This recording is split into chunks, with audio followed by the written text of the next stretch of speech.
2024 ലോക്സഭാ ഇലക്ഷൻ്റെ പ്രചാരണ പരിപാടികളെല്ലാം അവസാനിപ്പിച്ചുകൊണ്ട് നരേന്ദ്രമോദി ധ്യാനത്തിനായിട്ട് പോവുകയാണ്. കഴിഞ്ഞ ദിവസമാണ് പ്രഖ്യാപിച്ചത്.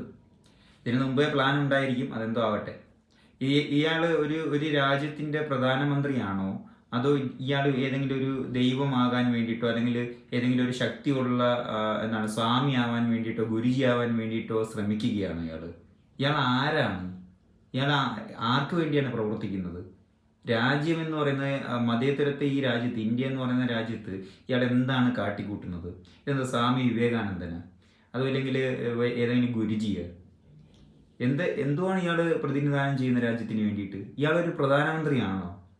ഇയാൾ എന്താണ് പ്രതിനിധാനം ചെയ്യുന്നത്? എന്താണ് രാമക്ഷേത്രം കെട്ടല്, ഹിന്ദുക്കളെ എല്ലാം കൂടെ കൊണ്ട് ഇയാളെ കീഴി വെച്ചു കൊടുത്തേക്കുന്ന ആരെങ്കിലും? ഇത്രയും വിവരമില്ലാത്തവനെ പിടിച്ച് ആരെങ്കിലും പ്രധാനമന്ത്രിയാക്കൂ? ഇത്രയും വിവരമില്ല.